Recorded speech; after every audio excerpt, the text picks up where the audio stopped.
Welcome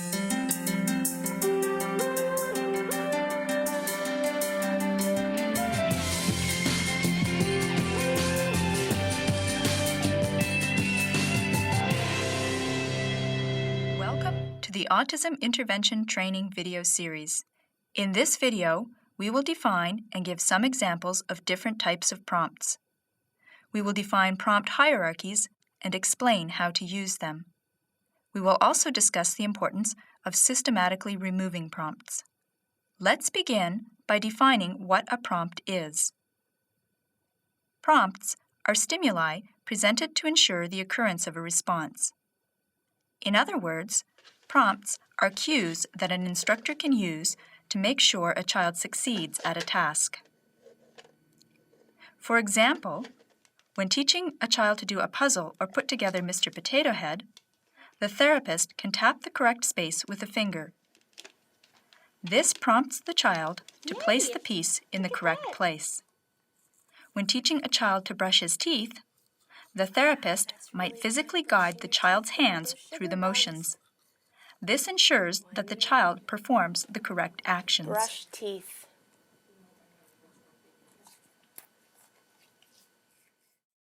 The variety of prompts is almost endless.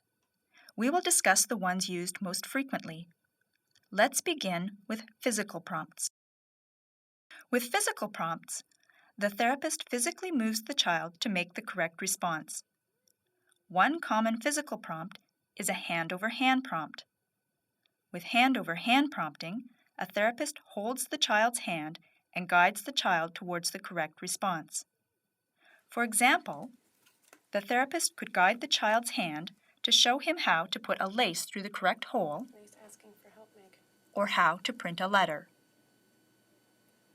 Let's watch an example of a therapist using physical prompts.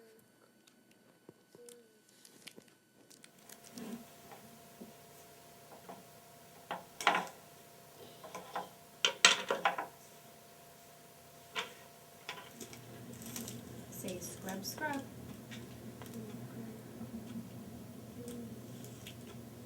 Another way to prompt a child is to model the correct response. With modeling, the therapist acts out the response. This ensures that the child observes the response being done correctly. For example, when teaching a child to play feed a doll, you could model feeding a bottle to the doll before asking the child to feed a bottle to the doll. Note in this example, the therapist also used some physical prompts. Here is an example of a therapist using a modeling prompt with block building. I built a train. Can you make a train? Yeah.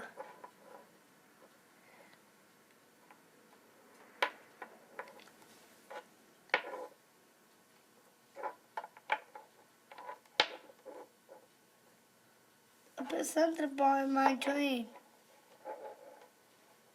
Get it in. Wow, look at that train. Good job. Gestures are another type of prompt. Gestures include pointing towards, looking at, or otherwise gesturing to indicate a correct response. For example, when asking a child to touch the yellow card, you could tap the correct card. Touch yellow. Oh, wow, good. Visual prompts use visual information to give the child a clue about the correct response.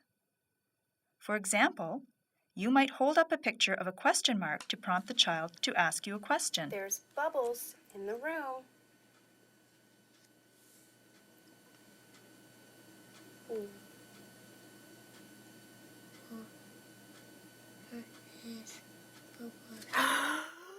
Note, the therapist held the picture of the question mark toward the camera so we could see it, but she would not normally present it in such an awkward manner. Positional prompts involve positioning the teaching material in a way that increases the chances that the child will respond correctly. For example, you could place the cue card with the correct response closer to the child than any of the other cards. Keegan, give me all the animals. Oh.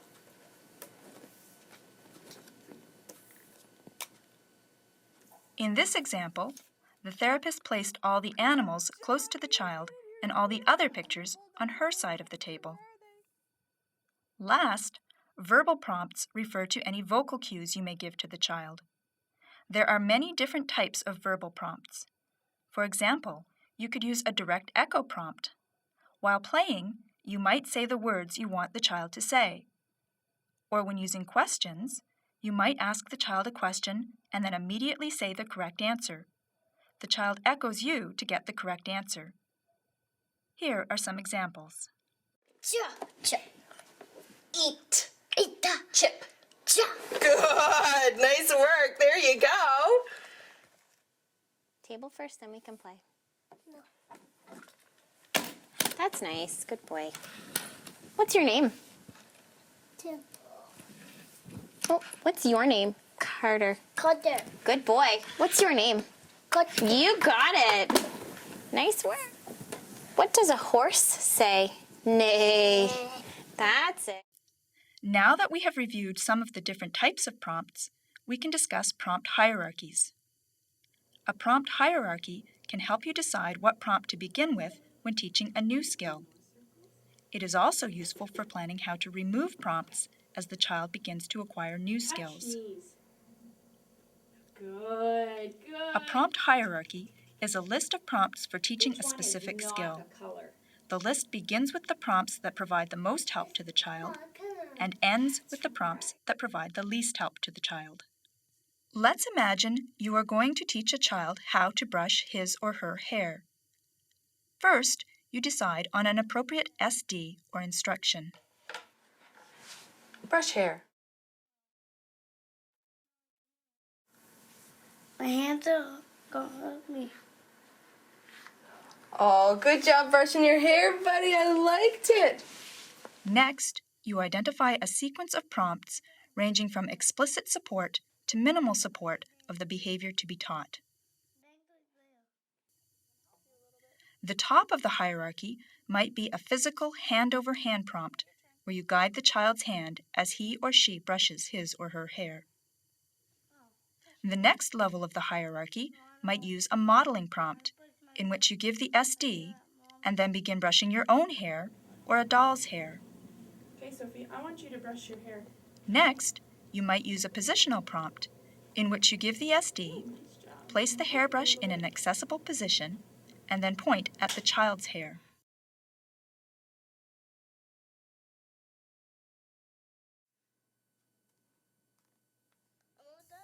A very minimal prompt would be a pause prompt, in which you simply wait for the child to brush following the SD. At the bottom of the hierarchy might be a contextual prompt, in which the child is shown a photograph of brushing in the context of a learned sequence, such as dressing. When beginning a new task, you want to start with the lowest level of prompt in the prompt hierarchy that the child requires to be successful on that task. For example, if the child can only brush his or her hair with a physical hand-over-hand prompt, you should begin with a physical prompt. If the child can complete the task with a visual, you should begin at this level of prompt, and so on.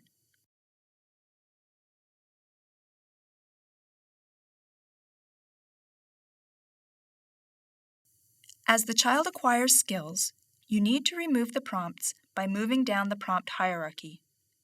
If not removed quickly, the child can become dependent on the prompt. Using the prompt hierarchy as a guide for removing prompts helps teach children to be able to succeed independently. The technical term for this process of moving down the prompt hierarchy and removing prompts is prompt fading. Let's watch a therapist demonstrate Touch prompt cheeks. fading. Wow! You want this? No. Okay. I'm coming. Touch cheeks.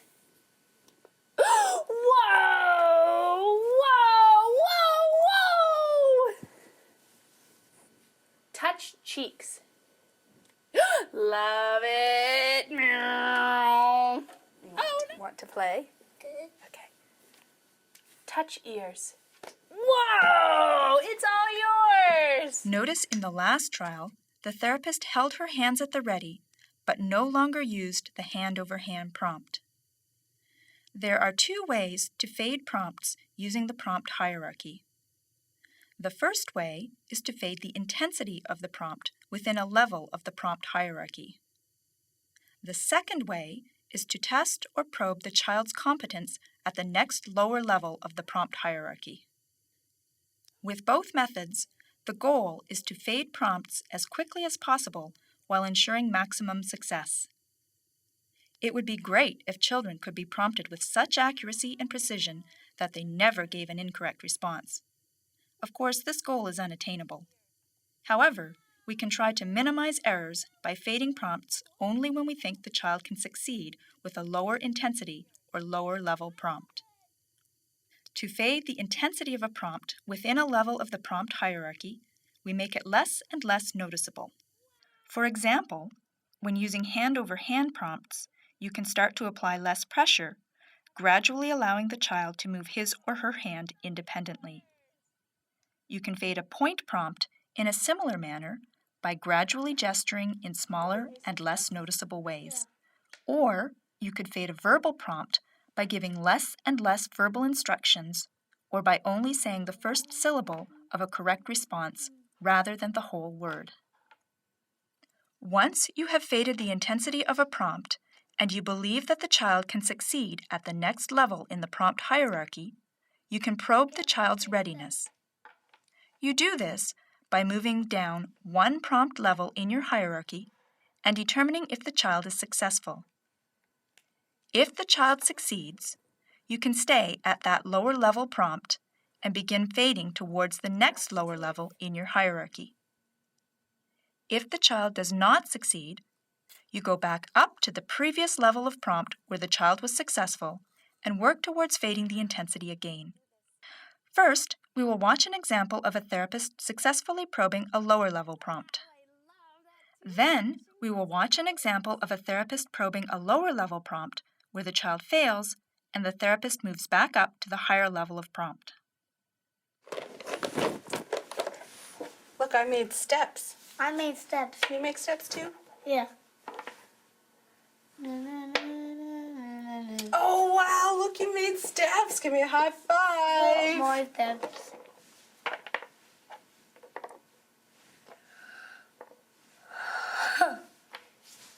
Look, I made steps. I'm not gonna make steps. Can you make steps too? Yeah.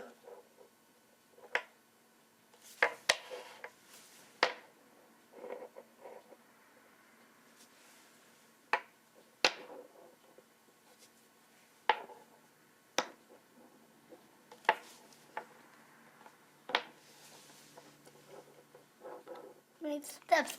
Oh, that's very good, Keegan. Here's your trains. There you go. Oh. Look, I built steps. Can you build me some steps? Yeah. On the block. Oh, that's a good job. Here's your truck. Let's go my truck. Got my truck today. Has a nice to say you. Mm-hmm. Look, Keegan, I built steps. What yours do I use? Can you make me some steps? Yeah. That's perfect. Good job. Here you go. And let's build. He's gonna go home. Chuck's going home. We have now defined what a prompt is and given examples of some of the more commonly used types of prompts. We discussed prompt hierarchies and demonstrated how they can be used to begin teaching a new task, as well as how they can be used for fading prompts. As we reach the end of this video, we must emphasize that fading prompts is one of the most important things you need to remember. It would be pointless to teach children to do things that they could only ever do if they were prompted. Therefore, from the very moment you begin using prompts, you should be thinking about how best to remove them.